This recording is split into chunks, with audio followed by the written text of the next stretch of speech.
नमस्कार दर्शक बंधु आज हूँ 25 मार्च 2026 चलतु देखने आज सकाळ किसी गुरुत्वपूर्ण खबर जदि पर्यंत वीडियो को लाइक करना वीडियो को लाइक करने सह चैनल को सब्सक्राइब करी कमेंट माध्यम जानतु आपण मैंने क्यों जिला देखुंत जहाद्वारा बड़ी गुरुत्वपूर्ण खबर आपण मान पाखे सारे पहुंची पार। नंबर 1 चलित वर्ष भी बढ़बनी बिजुली दर तारिफ न बढ़ावा नहीं कमिशन निष्पत्ति नहीं सूचना देला ओईआरसी गत 5 वर्ष बिजुली तारिफ बढ़ी नथिया बेले 2023-24 कमी 10 पैसा। या छड़ा विद्युत वितरण कंपानी उपरे लगाम रखिबा सह ग्राहकों सुविधा पाई नहीं किछि बड़ पदक्षेप। ओईआरसी पक्षरु होइतिबा सांबादिक सम्मेलन रे कहा जायछि जे विद्युत वितरक कंपानी करुथिबा खर्च रहबो सीएजी ऑडिट 50% रु अधिक क्षति सहुथिबा फीडर गुडिकर लागिबो स्मार्ट मीटर।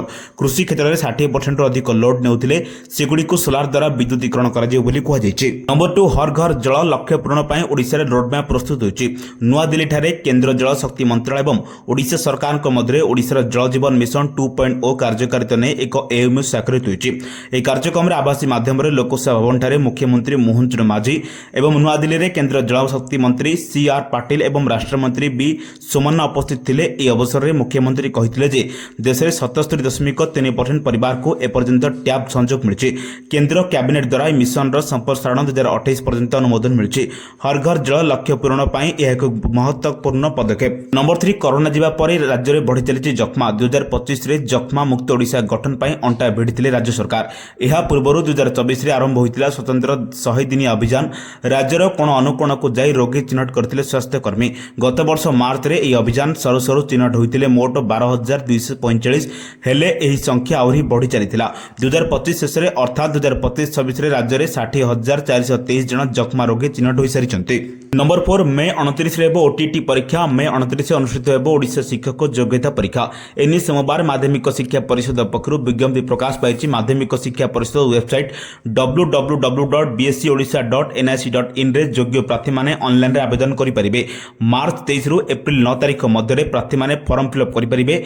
ऑनलाइन पंजीकरण पाई निर्देशावली प्रार्थी योग्यता एवं योग्यता मानदंड संबलित निर्देशावली पाठ्यक्रम एवं जारी प्रमाणपत्र पाई फॉर्मेट www.bscodisha.nic.in रे उपलब्ध हेबो। नंबर 5 ग्रीष्म प्रभाव पाई श्रम विभाग रो नुआ गाइडलाइन दिन 11 रु अपराह्न 3टा जाय काम बंद निर्देश होइछि। एप्रिल 1 तारिख रु जून मास 15 तारिख पर्यंत ए गाइडलाइन बलवत्तर रहिबो। चलित वर्ष एप्रिल मास रे रौद्र ताप वृद्धि पाउथिबा दृष्टि ग्रीष्म ऋतु रे संभाव्य अंशुघात आशंका को एड़ा दिया जाय न पारे। एणु प्रचंड खरारे कार्यरत श्रमिक मानकु चलित वर्ष एप्रिल मास 1 तारिख रु जून मास 15 तारिख पर्यंत प्रत्यह पूर्वाह्न 11 घंटा रु अपराह्न 3 घंटा मध्य सुसृष्ट प्रचंड रौद्रताप जनित अंशुघात रक्षा करने पाई श्रम और कर्मचारी राज्य बीमा विभाग तरफ विहित पदक्षेप नेबा निमंते समस्त राजस्व कमिशनर समस्त जिलार जिलापाल और राज्य श्रम कमिशनर को आवश्यक निर्देशनामा जारी कर दैछि। नंबर 6 मार्च 27 तारिख सकाळ ठारू 29 तारिख सकाळ सुधा झड़। मार्च 27 तारिख सकाळ ठारू 28 तारिख सकाळ सुधा झड़ वज्रपात एवं पवन संभावना ने 15 जिला को येलो वार्निंग जारी होइछि। सेही जिला गुडी खला बरगढ़ झारसुगुड़ा सुंदरगढ़ केन्दुझर मयूरभंज बालेश्वर भद्रक जाजपुर केन्द्रापड़ा जगतसिंहपुर बलांगीर कंधमाल रायगढ़ गंजाम गजपति सब जिले में पवन बेग घंटा प्रति 40 रु 50 किलोमीटर रही पारे। सेहीपरि 28 तारिख सकाळ ठारू 29 तारिख सकाळ सुधा झड़ वज्रपात एवं पवन संभावना ने 8 जिला को येलो वार्निंग जारी होइछि। नंबर 7 एलपीजी बुकिंग नहीं आसिला नुआ नियम। सरकार प्रति आर्थिक वर्ष में 12टी सब्सिडी सिलिंडर प्रदान करती। एही कोटा व्यतीत आवश्यक हेले ग्राहक माने 3 अतिरिक्त अण सब्सिडी सिलिंडर करि परिबे। एहार अर्थ होउछि गोटे वर्ष में प्रति संयोग रे सर्वाधिक 15टी सिलिंडर बुक करा जाय परिबो। पूर्वरु प्रथम सिलिंडर ठीक 21 दिन पर द्वितीय सिलिंडर बुक करा जाउतला किंतु वर्तमान ए समय सीमा को 25 दिन को वृद्धि कर दैछि। एहार अर्थ होउछि आपनको आपनकर परवर्ती सिलिंडर बुक करबा पूर्वरु आहुरी टिकी अपेक्षा करबाकू पड़िबो। नंबर 8 रेल टिकेट रिफंड नियम रे बड़ परिवर्तन। टिकेट कलाबजार रोकिया पई रेलबाई रिफंड नियम रे गुरुत्वपूर्ण परिवर्तन आनिछि। एबे यात्रीमान टिकेट बातिल करबा परे आ संपूर्ण रिफंड पाइबे नहीं बरम रिफंड समय को आधार कर रिफंड करा जिवो। नूतन नियम अनुसार जदि जन यात्री ट्रेन निर्धारित प्रस्थान समय 8 घंटा पूर्व टिकेट बातिल करते तेबे सेमानकु कोनोसी रिफंड मिलिबो नहीं। विपरीत भाव में जदि प्रस्थान रे 24 घंटा रु 8 घंटा पूर्व टिकेट बातिल कर जाए तेबे केवल 50% टंका फेरस्त हेबो। ए व्यतीत जदि 72 घंटा पूर्व टिकेट बातिल कर जाए तेबे यात्री को 75% पर्यंत रिफंड पाइबे।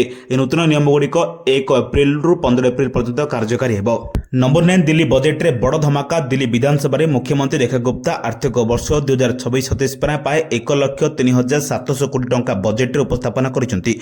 ए बजेट को सरकार एक ग्रीन बजेट भाव प्रस्तुत करिसेंती जेउथिरे परिवेश सुरक्षा को सर्वाधिक प्राधान्य दिया जायछि। बजेट रे मोट अंचर 81% अर्थ केवल परिवेश एवं ग्रीन इनिशिएटिव ପାଇଁ ଖର୍ଚ୍ଚ ହେବ। ବଜେଟ୍ ଭାଷଣରେ ମୁଖ୍ୟମନ୍ତ୍ରୀ କହିଛନ୍ତି ଯେ ସରକାର ପ୍ରତ୍ୟେକ ଯୋଜନାକୁ ଗ୍ରୀନ୍ ଲେନ୍ସ ମାଧ୍ୟମରେ ଦେଖିଛନ୍ତି, ଯାହା ଫଳରେ ବିକାଶ ଏବଂ ପରିବେଶ ମଧ୍ୟରେ ସନ୍ତୁଳନ ରକ୍ଷା କରାଯାଇପାରିବ। ନମ୍ବର 10 ଏସ୍ସିବିରେ ନୂତନ ସୁପରିଟେଣ୍ଡେଣ୍ଟ ଭାବରେ କାର୍ଯ୍ୟ ଯୋଗ ଦେଲେ ଡକ୍ଟର ଜ୍ୟୋତିଷ ଚନ୍ଦ୍ର ଚୌଧୁରୀ ବିଧିବଦ୍ଧ ଭାବେ ଦାୟିତ୍ୱ ଗ୍ରହଣ କରି କାର୍ଯ୍ୟାଳୟରେ ଯୋଗ ଦେଇଛନ୍ତି। ଏସ୍ସିବି ଅଗ୍ନିକାଣ୍ଡ ଘଟଣାର ହେଉଥିବା ତଦନ୍ତରେ ସମ୍ପୂର୍ଣ୍ଣ ସହଯୋଗ କରିବେ ବୋଲି କହିଛନ୍ତି ଡକ୍ଟର ଜ୍ୟୋତିଷ ଚନ୍ଦ୍ର। ଅତୀତରେ ଘଟିଥିବା ଅଘଟଣଗୁଡ଼ିକର ଯେପରି ପୁନରାବୃତ୍ତି ନ ହେବ ସେ ଦିଗରେ ପଦକ୍ଷେପ ଗ୍ରହଣ କରାଯିବ ବୋଲି ସେ କହିଛନ୍ତି। ନମ୍ବର 11 ମାର୍ଚ୍ଚ 31 ପରେ ବଢ଼ିପାରେ ପେଟ୍ରୋଲ ଓ ଡିଜେଲ ଦର। ପଶ୍ଚିମ ଏସିଆରେ ଜାରି ହୋଇଥିବା ଯୁଦ୍ଧ ଉତ୍ତେଜନା ଭାରତୀୟ ଅର୍ଥନୀତି ପାଇଁ ବଡ଼ ସଙ୍କଟ ସୃଷ୍ଟି କରିଛି। ହର୍ମୁଜ ପ୍ରଣାଳୀରେ ଅବରୋଧ ଯୋଗୁଁ ଯୋଗାଣ ବାଧାପ୍ରାପ୍ତ ହେବାରୁ ବିଶ୍ୱ ବଜାରରେ ଅଶୋଧିତ ତୈଳ ମୂଲ୍ୟରେ ପ୍ରବଳ ବୃଦ୍ଧି ଘଟିଛି। ଶୁକ୍ରବାର ଭାରତୀୟ ଅଶୋଧିତ ତୈଳ ବାସ୍କେଟରେ ମୂଲ୍ୟ ବ୍ୟାରେଲ ପିଛା $136.5 ପହଞ୍ଚିଛି, ଯାହା ଯୁଦ୍ଧ ପୂର୍ବରୁ ମାତ୍ର $70.9 ଥିଲା। ବର୍ତ୍ତମାନ ପାଇଁ ତୈଳ କମ୍ପାନୀଗୁଡ଼ିକ ଖୁଚୁରା ମୂଲ୍ୟ ସ୍ଥିର ରଖିଥିଲେ ହିଁ ମାର୍ଚ୍ଚ 31 ପରେ ସ୍ଥିତି ବଦଳିବା ଆଶା କରାଯାଉଛି। ନମ୍ବର 12 ପ୍ରଚଣ୍ଡ ଖରା ପାଇଁ ଦିନ 11ଟାରୁ 3ଟା ଯାଏଁ କାମ ବନ୍ଦ। ଆସିଲା ନୂଆ ଗାଇଡଲାଇନ୍। ଚଳିତ ବର୍ଷ ଏପ୍ରିଲ ମାସରେ ରୌଦ୍ରତାପ ବୃଦ୍ଧି ପାଉଥିବା ଦୃଷ୍ଟିରୁ ଗ୍ରୀଷ୍ମ ଋତୁରେ ସମ୍ଭାବ୍ୟ ଅଂଶୁଘାତ ଆଶଙ୍କାକୁ ଏଡ଼ାଇ ଦିଆଯାଇନପାରେ। ଏଣୁ ପ୍ରଚଣ୍ଡ ଖରାରେ କାର୍ଯ୍ୟରତ ଶ୍ରମିକମାନଙ୍କ ପାଇଁ ନୂଆ ଗାଇଡଲାଇନ୍ ଜାରି କରିବାକୁ ପଦକ୍ଷେପ ନିଆଯାଇଛି।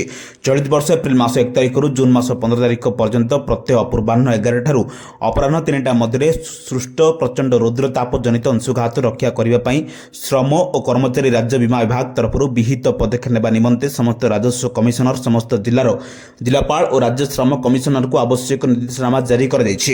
ନମ୍ବର 13 ଭାରତୀୟ ରାଜନୀତିରେ ପ୍ରଧାନମନ୍ତ୍ରୀ ନରେନ୍ଦ୍ର ମୋଦି ଇତିହାସ ରଚିଛନ୍ତି। ଦେଶରେ ଦୀର୍ଘ ଦିନ ପର୍ଯ୍ୟନ୍ତ ନିର୍ବାଚିତ ଶାସନ ମୁଖ୍ୟ ଭାବେ ଦାୟିତ୍ୱ ତୁଲାଇବାରେ ପ୍ରଧାନମନ୍ତ୍ରୀ ମୋଦି ନୂତନ ରେକର୍ଡ ସୃଷ୍ଟି କରିଛନ୍ତି। ଗୁଜରାଟର ମୁଖ୍ୟମନ୍ତ୍ରୀ ଓ ପ୍ରଧାନମନ୍ତ୍ରୀ ଭାବେ ଆଜି ପର୍ଯ୍ୟନ୍ତ ମୋଟ 8,933 ଦିନ ପୂରଣ କରି ଲୋକଙ୍କ ସେବା କାର୍ଯ୍ୟ ଜାରି ରଖିଛନ୍ତି।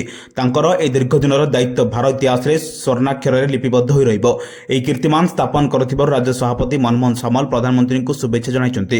ଶ୍ରୀ ସାମଲ କହିଛନ୍ତି ଯେ 2001ରୁ ଗୁଜରାଟର ମୁଖ୍ୟମନ୍ତ୍ରୀ ଭାବେ କାର୍ଯ୍ୟ ଆରମ୍ଭ କରି 2014 ପରେ ପ୍ରଧାନମନ୍ତ୍ରୀ ଭାବେ ଦୀର୍ଘ ସମୟ ଧରି ସେବା କାର୍ଯ୍ୟରେ ବ୍ରତୀ ହୋଇସାରିଛନ୍ତି। ନମ୍ବର 15 ଆଦର୍ଶ ବିଦ୍ୟାଳୟରେ ପଢ଼ାଇବାକୁ ଶିକ୍ଷକ ନାହାନ୍ତି। ଏହି ଆଦର୍ଶ ବିଦ୍ୟାଳୟ ବତୀ ଘର ଭଳି ଅନ୍ୟମାନଙ୍କ ପାଇଁ ଆଲୋକବତିକା ସାଜିବ। ଅନ୍ୟମାନେ ଏହାର ଆଦର୍ଶରେ ଅନୁପ୍ରାଣିତ ହେବ, ଏହାକୁ ଅନୁକରଣ କରିବେ।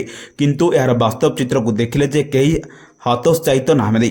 ଆଦର୍ଶ ବିଦ୍ୟାଳୟ ଯାହାକୁ କୁହାଯାଉଛି ସେଠାରେ 40% ଶିକ୍ଷକ ନାହାନ୍ତି, 82% ସ୍କୁଲରେ ନିୟମିତ ଅଧ୍ୟକ୍ଷ ନାହାନ୍ତି, 40% ସ୍କୁଲରେ ICT ଲ୍ୟାବ୍ ନାହିଁ, 55% ସ୍କୁଲରେ ହଷ୍ଟେଲ ନାହିଁ, ଅଧା ସ୍କୁଲରେ ଭିତ୍ତିଭୂମି ନାହିଁ। ସତରେ ଯଦି ଏ ଆଦର୍ଶରେ ଅନୁପ୍ରାଣିତ ହେବେ, ଅନ୍ୟ ବିଦ୍ୟାଳୟ ଆଗକୁ ବଢ଼ିବାକୁ ଚାହିଁବେ, ତେବେ ଶିକ୍ଷା ବ୍ୟବସ୍ଥା ରସାତଳକୁ ଯିବ। ଏଥିରେ ଦ୍ୱିମତ ନାହିଁ। ଏହିଭଳି ଗୁରୁତ୍ୱପୂର୍ଣ୍ଣ ଖବର ପାଇବା ପାଇଁ ଆମ ଚ୍ୟାନେଲ ଯୋଡ଼ି ରୁହନ୍ତୁ। ଯଦି ପର୍ଯ୍ୟନ୍ତ ଭିଡ଼ିଓକୁ ଲାଇକ୍ କରିନାହାନ୍ତି, ଭିଡ଼ିଓକୁ ଲାଇକ୍ କରିବା ସହ ଚ୍ୟାନେଲକୁ ସବସ୍କ୍ରାଇବ୍ କରି କମେଣ୍ଟ ମାଧ୍ୟମରେ ଜଣାନ୍ତୁ ଆପଣମାନେ କେଉଁ ଜିଲ୍ଲାରୁ ଦେଖୁଛନ୍ତି, ଯାହାଦ୍ୱାରା ପ୍ରତିଦିନ ଏଭଳି ଗୁରୁତ୍ୱପୂର୍ଣ୍ଣ ଖବର ସର୍ବପ୍ରଥମେ ଆପଣମାନଙ୍କ ପାଖରେ ପହଞ୍ଚି ପାରିବ। ବ୍ୟୁରୋ ରିପୋର୍ଟ, ସାବଧାନ ଓଡ଼ିଶା।